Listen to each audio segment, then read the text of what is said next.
안녕하세요. 그리는 아이입니다. 여러분, 사진 위에 그리기 이제 많이 해보셨죠? 이번에는 사진 위에 그리는 게 아니라 사진을 보고 캐릭터를 그려볼 건데요. 이때 사진을 어떻게 띄우면 좋을지에 대한 팁과 컬러 선택, 채색하는 방법에 대한 노하우를 알려드릴게요. 이 방법을 알게 되시면 채색 시간이 2배로 단축되고 훨씬 쉽게 채색을 하실 수 있습니다. 좋아요와 구독 눌러주시면 이러한 꿀팁들을 계속 알려드릴 거고요. 제가 영상을 계속 만드는데 도움이 됩니다.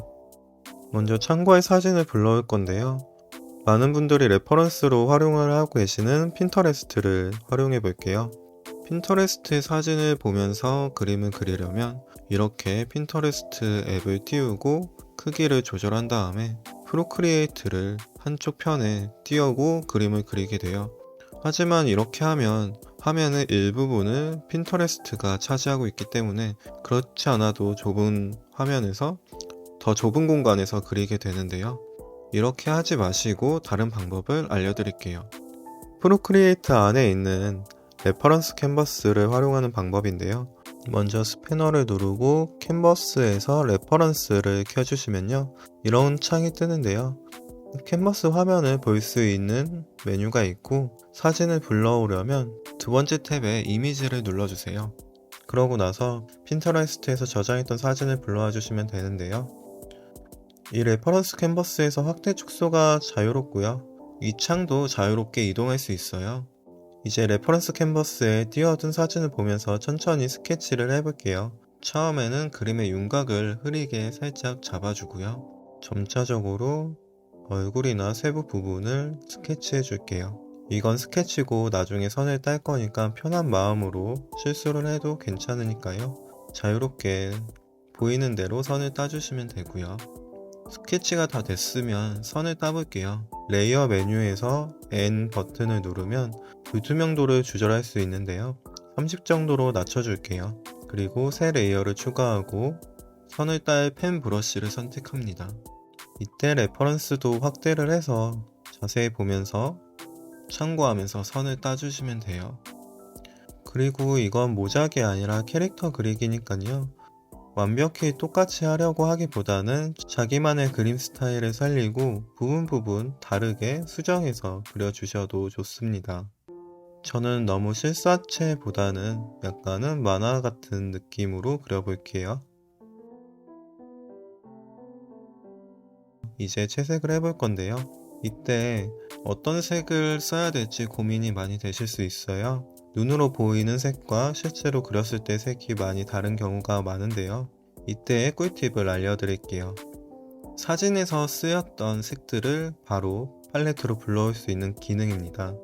천천히 따라해 보세요. 오른쪽 상단에 색 동그라미 버튼을 눌러보면요. 하단에 팔레트 메뉴가 있어요. 팔레트를 누르고 오른쪽 위에 더하기를 누른 다음에 사진 앱에서 새로운 작업을 누르시면요.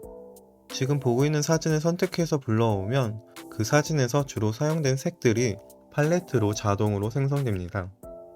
그래서 이 팔레트의 색들을 메인으로 사용하실 수 있고요. 그리고 다른 팁 하나를 더 알려드릴게요.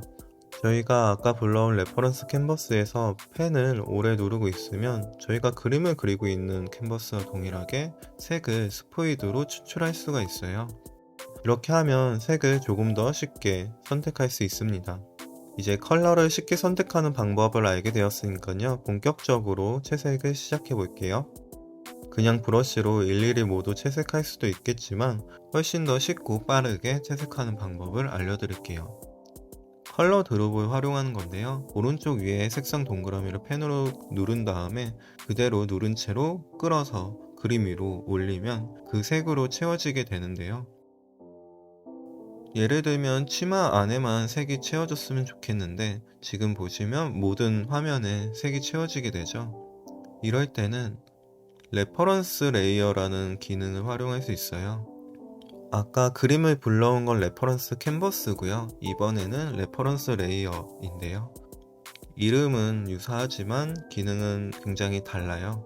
선화 레이어에서 레퍼런스 레이어를 켜게 되면 다른 레이어에서 작업할 때도 레퍼런스 레이어를 참고해서 작업을 하게 되는데요. 예를 들어서 이렇게 컬러 드롭을 다른 레이어에서 하게 되더라도 레퍼런스 레이어의 선을 참고해서 치마 안쪽에만 색이 채워지게 됩니다. 이때 펜을 누른 채로 오른쪽 또는 왼쪽으로 옮겨가면서 인계값을 조절할 수도 있어요. 인계값은 얼마만큼 유사한 부분까지 색을 채울지니까요. 왼쪽으로 오른쪽으로 옮겨가시면서 원하는 부분에 색이 채워지도록 조절해 주시면 됩니다. 그런데 이 방법에도 한 가지 문제가 있어요. 자세히 보시면 선화 근처에 하얀 테두리가 남게 되는데요. 이 부분은 인계값을 조절해서 채울 수 있지만 인계값을 아무리 잘 조절한다고 해도 브러쉬의 질감이나 필압의 투명도가 적용된 브러쉬의 경우에는 하얀 테두리가 남는 한계가 있어요. 이 문제를 해결하는 방법을 알려드릴게요. 왼쪽 위에 S자 버튼을 클릭하고 색칠할 영역을 선택할 건데요. 자동으로 선택되어 있는 상태에서 배경을 선택해 주세요. 그리고 자연스러운 외곽선 선택을 위해서 1% 정도 패더 값을 주고요. 반전 선택을 해주면 됩니다. 이렇게 하면 그림 안쪽만 선택이 되고요. 이렇게 그림 안쪽을 선택하고 채색하면 그림 밖으로 삐져나가는 일 없이 채색할 수 있어요. 그런데 그림 안쪽에서 피부와 옷 길이의 색은 여전히 겹칠 수 있는데요. 이 부분을 해결하는 방법을 알려드릴게요. 먼저 레이어를 여러 개 만들어서 피부와 옷을 각각 다른 레이어에서 색칠해주세요. 이때 서로 삐져나가는 부분은 크게 상관없으니까 편하게 채색을 해주시고요. 모두 채색이 되었으면 이제 피부 부분을 선택해주세요. 마찬가지로 왼쪽 위에 S자를 선택한 다음 자동 모드에서 선택해주시면 됩니다. 이렇게 피부 부분이 선택되었으면 피부 부분에 삐져나간 부분을 지워주시면 되는데요. 피부 부분만 선택되어 있기 때문에 옷 부분은 지워지지 않고 피부 부분으로 삐져나간 부분만 지워지게 됩니다. 치마, 상의, 그리고 머리카락까지 레이어를 바꿔가면서 삐져나간 부분을 지워주세요. 이렇게 피부 부분은 깔끔해졌고요. 마찬가지로 치마로 삐져나간 상의 부분을 지워주기 위해서 치마 부분도 추가로 선택을 한 다음에 상의 레이어에서 치마 쪽으로 삐져나간 부분을 지워줍니다. 이제 기본적인 채색이 완료되었고 세부 채색을 해볼게요. 눈동자와 얼굴, 입도 채색을 해주고 액세서리도 색칠해줍니다. 이제 명암을 넣어볼 건데요. 명암은 간단히 가장 어두운 부분부터 표현해주고 나머지 부분을 표현해주는 방식으로 해볼게요. 어두운 부분과 밝은 부분이 대비되게 표현해주면 조금 더 입체적이고 사실적인 느낌을 줍니다. 치마의 명암을 표현해주고 상의의 명암도 표현해볼게요.